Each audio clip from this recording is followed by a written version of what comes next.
All right, everyone, welcome. Today, we're diving into something you use every single second of every day, but probably don't think about much, your skin. But this isn't just some simple body covering. Oh no, it is a dynamic, living shield that's constantly protecting you. So let's take a look at how it pulls off this incredible feat.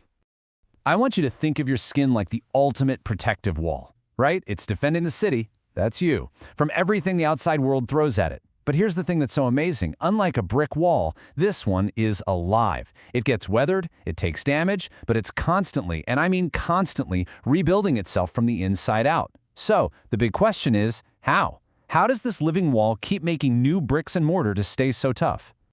Well, to understand how this wall is built, we have to go right to the source. We're going to the brick factory.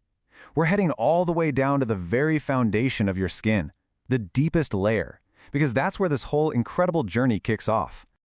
And here we are. This foundational layer is called the stratum basale.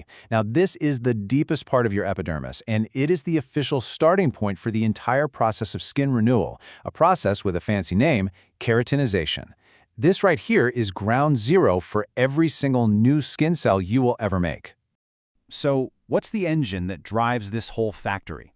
It's a beautiful process you might remember called mitosis. Down here in the stratum basale, you've got these amazing stem cells that are just constantly dividing. One cell splits to become two identical new ones. This nonstop production line creates this upward pressure, literally pushing the older cells up toward the surface. So as our brand new little cell gets pushed upwards, it doesn't just, go along for the ride. It's actually embarking on this remarkable journey of transformation.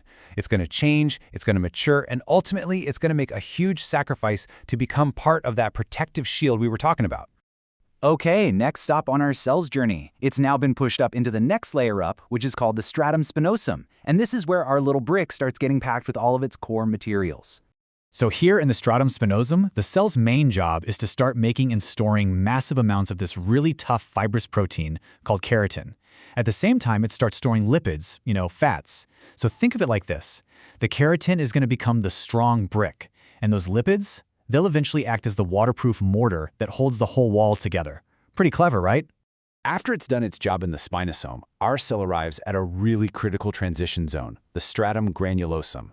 And let me tell you, this is where things get really dramatic. The cell is now preparing for its final mission.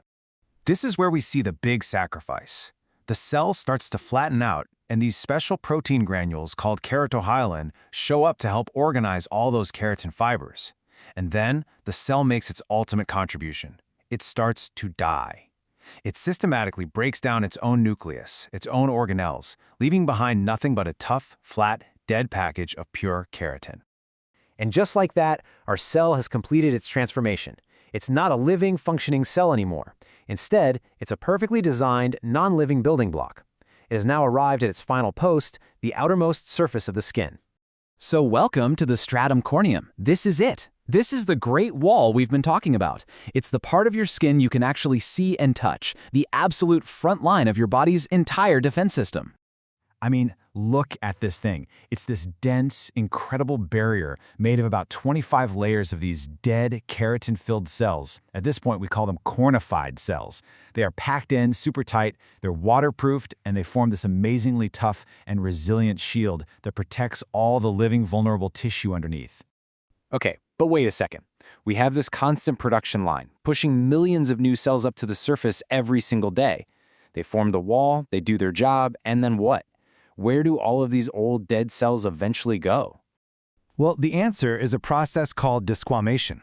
Basically, these little connectors between the dead cells, they're called desmosomes. They start to break apart. This lets the outermost cells flake away, which makes room for the fresh new layer right behind them. And what do we call these flakes in everyday life? It's just scurf. That's stuff you can sometimes see when you scrub your skin.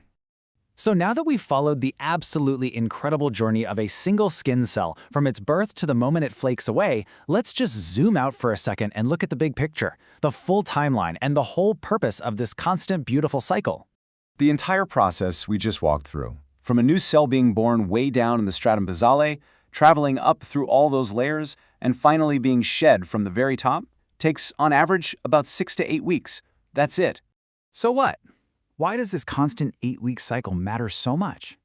Because this self-renewing wall is literally what keeps you alive and healthy. It stops precious water from just evaporating out of your body, it forms a physical barrier against nasty bacteria and viruses, and it even gives you some protection from the sun's harmful UV radiation. It is your personal, custom-built shield. So, as you sit here right now, your body is methodically building you a brand new shield, cell by cell, without you ever having to think about it. Which just leaves us with one final thought, right? What other absolutely amazing secret processes are happening inside you at this very moment, completely without you even noticing?